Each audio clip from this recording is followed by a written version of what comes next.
All right, thank you, Joe, for that very inspiring presentation. Next up, we're actually going to have another member of our board present.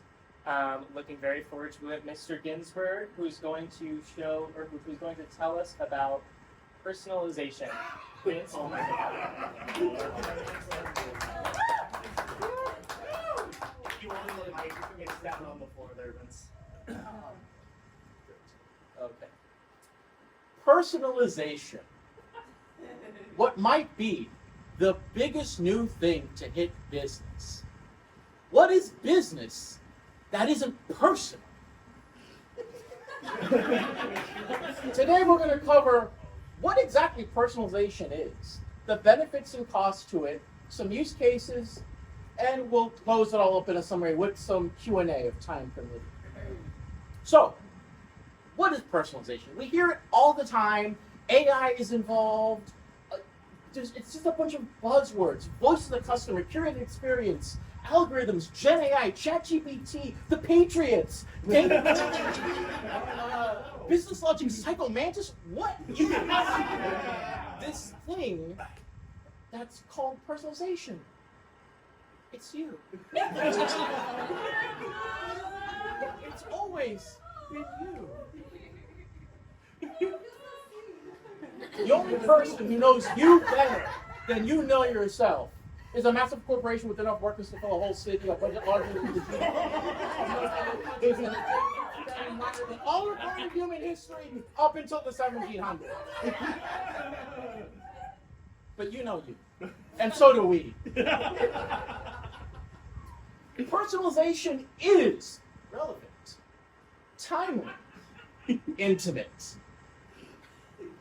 Do you know if you're pregnant? Do you know if someone close to you is pregnant? Target does. More on that later. Let me tell you what personalization is not. Personalization is never intrusive, because if it's convenient, it's not creepy. Personalization is not ignorant, because that wouldn't be very personal. Our data models are written by the best developers and engineers in the world.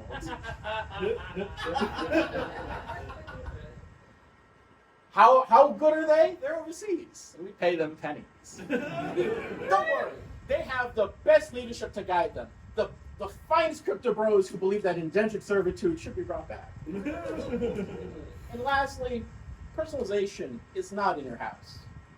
Yet. We really think you would love our new smart toaster. Let's talk benefits and costs. The brass tacks. But first, remember, it's not just about quarterly earnings or profit margins or appeasing the shareholders. This time, it's personal. Personalization is cost effective. You know how you learn about people? Just talk to them. Talking's a free action. Now,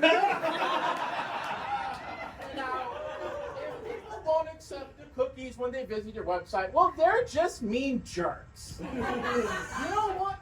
Track them anyway. Who's going to stop us? A regulating body? The government? They're the ones buying your data. Now, some of you might be wondering, what about all those highfalutin crypto bros and overseas underpaid developers? Look, you need to stop being so nitpicky about the budget. The budget will be handled by accounting, and those meetings are boring. All that matters is big number goes up, and the shareholders are happy. Yeah. I have it on good faith that Gary down in accounting really knows his Excel, and he can make the numbers go up automatically. That's scalability, people. But that's for a different presentation. Let's talk use cases.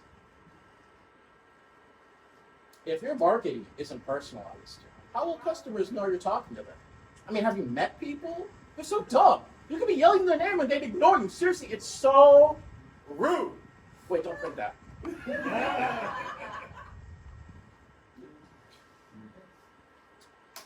Predicting new spend based on prior spend. This is personalization in action. You thought I was kidding about that target thing. This isn't a bit. Personalization algorithms can track what you have bought in the past. Algorithms can track what you have, what people similar to you have bought. People similar in your age group, your demographic, where you live, who you voted for. This is a real article about that Target incident. It was a huge scandal. A teenager started getting ads for pregnancy products. She didn't know she was pregnant. Neither did her parents, neither did her doctor. The slightest deviation in spend, and Target knew, and that was in 2012. They've got freaking AI now, people. But in closing, as summarized by Tom. Well, after attending the Silicon Valley Tech Meet, I've been hearing this one guy keep repeating personalization, personalization, personalization. And then seeing it on my LinkedIn feed yesterday, I thought, you know, we need a pivot to this. So I decided this is going to be my big idea this year. So I didn't wait to roll up my sleeves and tell my team they had to do it. So in closing, why should we personalize? Just look at the numbers, people. They speak for themselves.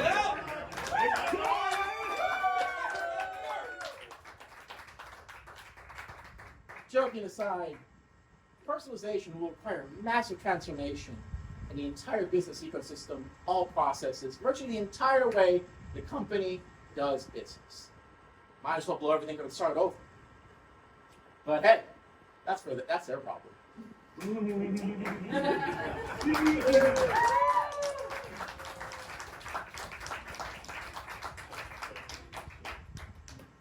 Thank you, Vince. Wow. And quite frankly, informative talk. I know I, for one, will always shop at Target. Didn't know what I want. And now we have time for a couple of questions from the audience. Yes. Vince, how Yes. many times have you given this presentation to how many different companies? I already have 4 real-life coworkers that want to see this when I get back. Yeah. So, fun fact, I am on the personalization project.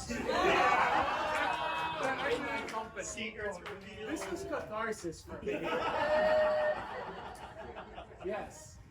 Okay, if Target has data scraping on all of my information, how come I still can't find my pant size at my local Target? Have you considered that you don't exist according to our data model? Yes. When will the smart toaster be available for consumer consumption? It's already in your home right now. It's waiting for you. That's personalization, baby. Any other questions? Any questions from our Zoom? No, they're all deafened. We don't, some people don't. All right, Remote Vince. last. Thank you, Vince.